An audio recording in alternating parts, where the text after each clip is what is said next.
Good morning, my name is Martin and this is a tribe of the fox.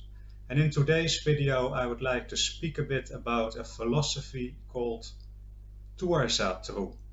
Now some of you might have heard about the Thursatru philosophy or tradition, and I think many people have not heard about Thursatru. Well, that might be because this is not your granny's hedonism. Unless your granny is an evil witch.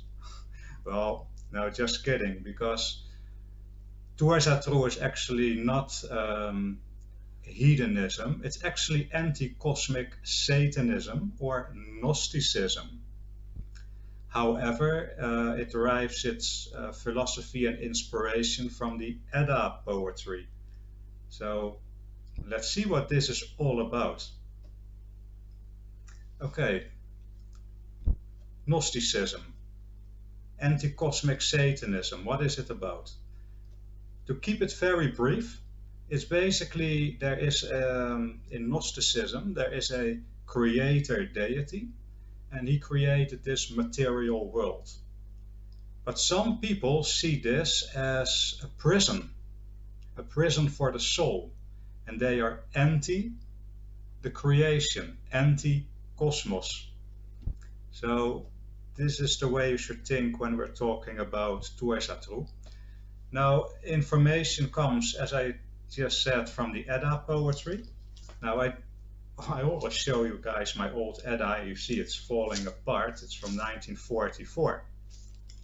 I also have one from the 1920s, and I have it for such a long time now. I mean, I paid $1 guilder for it. Well, that's quite a long time ago. That's, I think 25, 30 years ago I bought this book. So, what else? Thursatru. There is a book called Gulvegar book. Gulvegar book is written by a Kortu. He also calls himself Vexior. And this man also happens to be a musician in a band called Arcanum. So check it out, people. Check it out if you're interested in that. Okay, so the Gulvegar book. I can't show you a hard copy because I read it online. I don't own this book. It's not so easy to get, and many copies that you can get are very expensive limited editions. So I just read it online this time. Okay, it's a bit of a dark book. I mean, if you already use words like anti-cosmic Satanism, then the aesthetics of writing in that book is a bit on the dark side, but that's okay. Sometimes it's good to read things that you might not read normally. So it always expands your mind. Okay, so anti-cosmic, anti-creation, a demiurge, or a creator god that created this world to hold souls in captivity. So let's go back to the Edda poetry and shed some light on this. So in the Edda poetry there is a story about creation. So many of my viewers already know that story, and some of you don't. So here it comes. In the beginning, there was a primordial void. Primordial void. There was no planet Earth yet and all of that. Just a primordial void. Although I have my doubts if the void was actually a void. By meditation, trance journeying, not just me, but also from other people, there happens to be energy in that void. So I don't know if you can still call it a void. Now that primordial void had a name, Ginnungagap, but that was not the only thing in existence. On one side of Ginnungagap there was Muspelheim, that was a land, a world of fire. On the other side there was Niflheim, that was a world of ice. And that ice world also had rivers. those rivers ended up in the primordial void, and it froze up. It filled up even. The sparks from Muspelheim, the fire world, also reached the primordial void. And that created the condition for life. Strangely enough, if you read the Edda poetry, there was already life in Muspelheim, in the fire world. There was a being called Sword. But in the primordial void, it was now filled by ice and, well, let's call it impregnated by sparks. A being grew, and the being was called Ymir. He was a frost giant. Now, Ymir was barely conscious.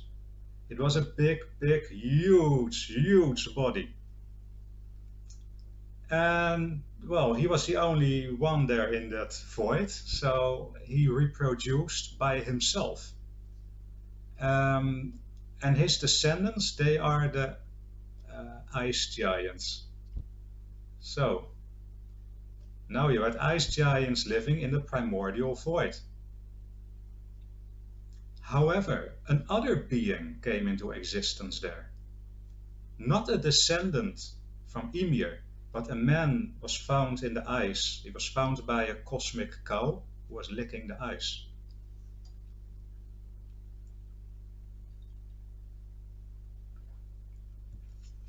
And that man was named Buri. So Buri was not an ice giant. He was the ancestor of what we now call the Asir. So the Asir, they are the gods like Odin, Thor, Frigg. So he didn't have a wife, so Buri, from the family of the Asir, he had children with a frost giant wife. So all the Asir have frost giant blood in them as well. So what happened after a while? So we had two families, the frost giants and the Asir. Now one of the descendants of the Asir, of the man Buri, he was called Odin. And Odin, together with two brothers, or maybe it was just Odin in three different manifestations, I don't know that, decided to slaughter Ymir. So he killed Ymir, the frost giant, the first being in the primordial void that came into being. Ymir was slaughtered, and Odin made from his body parts the world, the human world.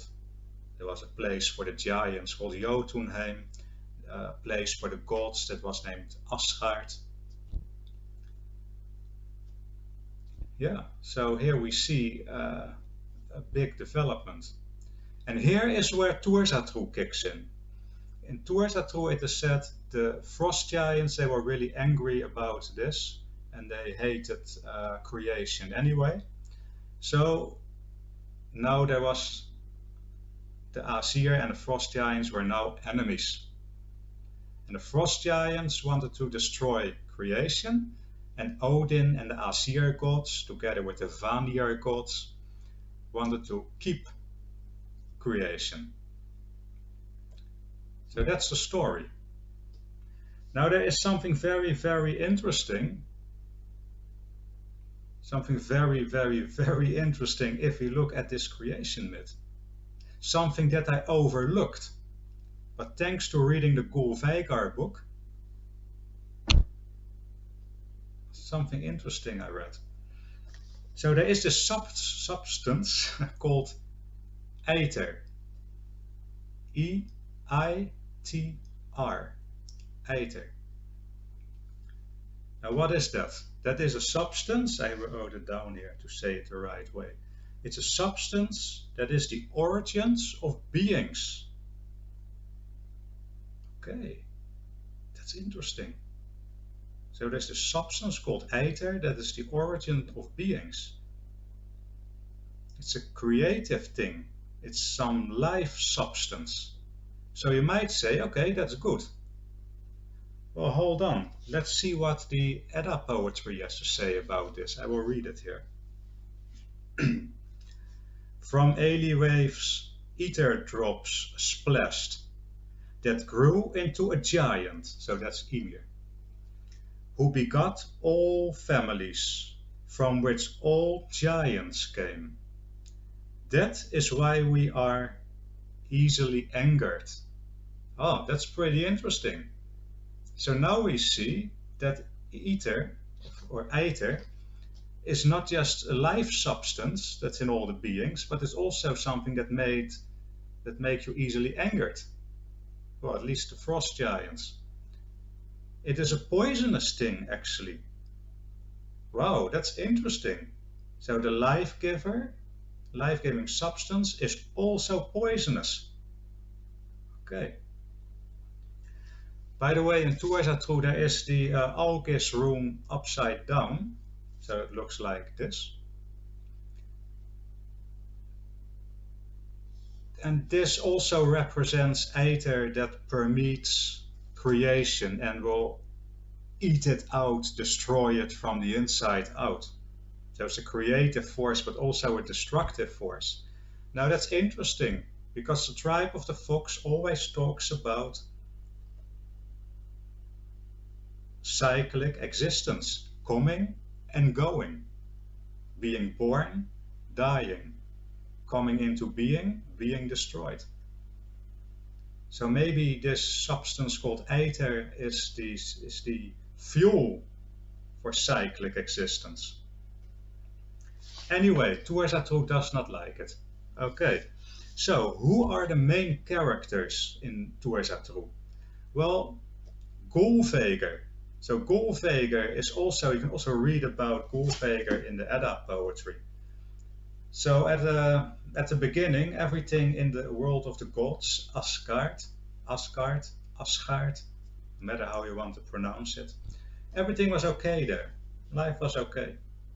And then 3 giant maidens showed up.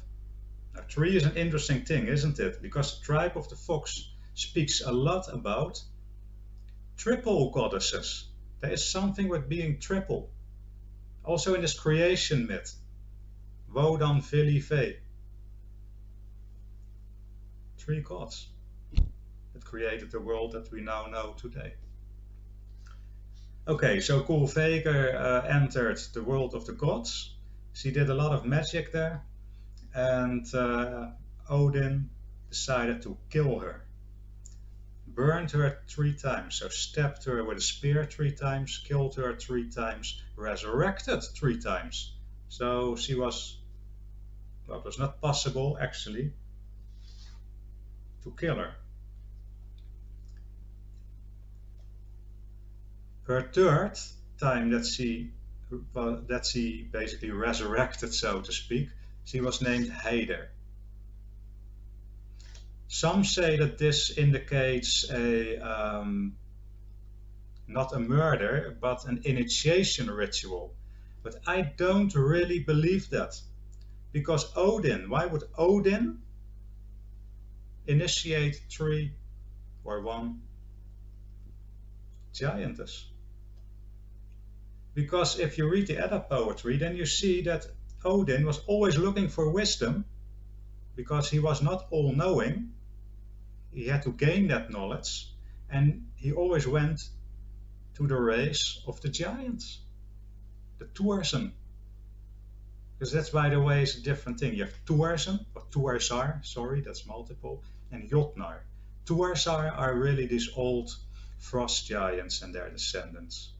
The Jotnar, they are a different type of giant.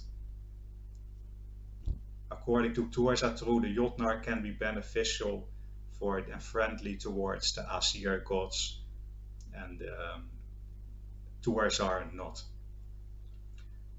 So let's see what happened when Gulveger was burned by Odin. Because her heart remained. It could not be burned. So let's see what Edda poetry says about this. Loki, so the god Loki, ate a heart. On the burnt linden he found half-burned a heart of a woman. Lopter, so that's the other name of Loki, Lopter became pregnant by the evil woman. And from this have all trolls came. So that's one of the translations. So Loki ate the heart of Golveger and had a lot of children. And those children were trolls. Now trolls is also another word for giants and also for beings who do magic. Reminds me of Angerboda. Loki and Angerboda had a lot of children that you can also classify as trolls, if you want to use that word. So yeah, Golveger. Now another reincarnation of her or manifestation is Heider. So Heider or Heid, she visits the houses. She visits the houses of women who want to learn the magic from her, the black magic from her. Then it is also said by Thursatru people or practitioners that our Boda, who is not Angerboda, but our Boda, who is also a giantess, that she is also a manifestation of Angerboda and Golveger. I have put this to the test by my own trans-journeying research, and I strongly doubt this. I strongly doubt it. Maybe I am wrong. I'm not saying that I'm right, but this is what I think at the moment, or I experienced at the moment I make this video. Yeah, I already mentioned her, Angerboda. Yeah, that always makes me smile, because I have a strong affinity with Angerboda. And not just me, I know more people who actually trans-journey and visit Angerboda. We all have a smile on our face when we think about Angerboda. So she is a giantess who lives in the Ironwood. The Ironwood is a place in Jotunheim, the land of the giants. It's a very special place, very special energy, very wild. It can also be very tranquil, but can also be very wild. Wolves live there, that's the offspring of Angerboda. Angerboda is the mother of Hela, the goddess who rules the realm of the dead. She is the mother of the wolf Fenris. She is the mother of Jörmungandr, the Midgard snake, and many other beings. So Angerboda is probably the same as Golveger, Heider, and also Hirokin. Talk about her later. Now, interestingly enough, in the Ironwood, there's also a character living named Ector. And Ector, he is basically the herdsman. And he herds, not herds, but herds, like herding, the wolves of Angerboda. And he lives on a burial mound. That's interesting, that he lives on a mound. That says that he's a being that lives between two worlds, or maybe just in the realm of the dead. So what is the Ironwood? Well, we'll see. So I also mentioned Hirokin. So Hirokin, you can also read about her in the Edda poetry. And Hirokin is basically, well, it means fire withered or fire smoked. Ah, is she burnt? Golveger, perhaps? So some say that Hirokin is the same as Golveger, the same as Angerboda, same as Heider. So she appears in the Edda poetry when Balder, the god Balder, who was the son of Odin when he was killed by well, basically by a plan that Loki made, and he was his dead body was in a ship, and the ship would be pushed into the water and burned. So it was a ship cremation. But the gods were not strong enough to push this ship in the water. Even Thor was not strong enough. And then a lady appeared, a lady on a giant wolf, and her reins were snakes. And she could easily push the ship away from the shore. And that's all we know about Hirokin. That's all we know. Because there's so much information in the Edda poetry. So many information. So much. And at the same time, it's so limited. It's so extremely limited. You really need to do your own trance journeying, your own meditation, to verify or to find the missing pieces from the puzzle. And then you have to compare your experiences with the experiences of other reliable people who do trance journeying. And then you get more clarity, because just the Edda poetry is not enough. Because then you're only here on an intellectual level. And the world has enough intellectual level. Okay. Who else? What else? Who else? What kind of deities there are in the Thursatru world? Well, Loki, of course. Loki, the husband of Angerboda.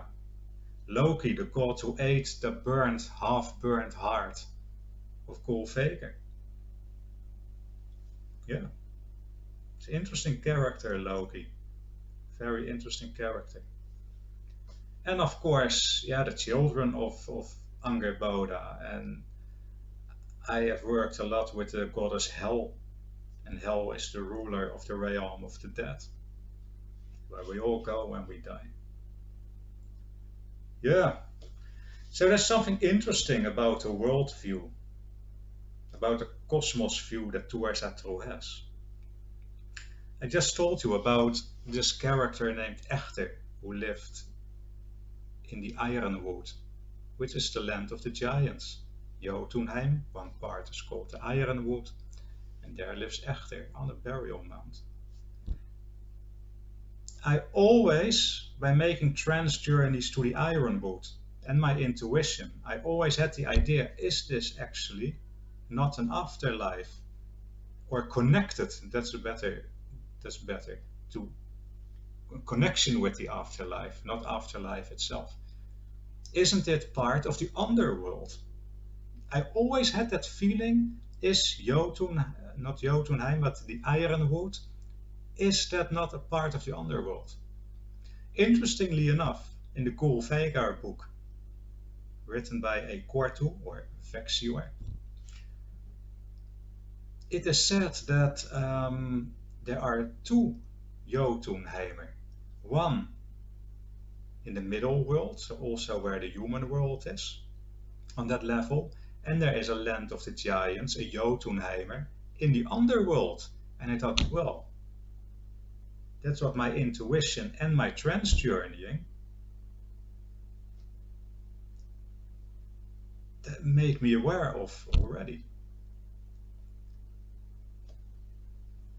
So if you have a Jotunheimer, a land of the giants in the north, not in the north, in the mid-world and in the underworld, then where is the Ironwood? That must be in the underworld.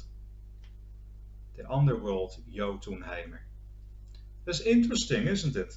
I think that's a very interesting worldview.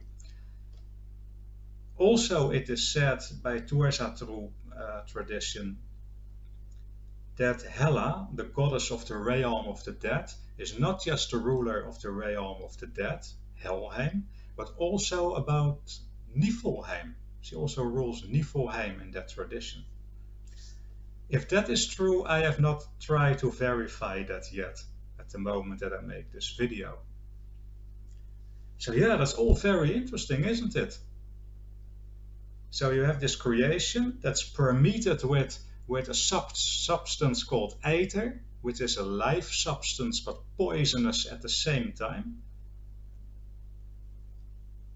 And you have in the Thursatru philosophy the Thursar, So the really old frost giants, but also the fire giants from Muspelheim, who try to get rid of this creation.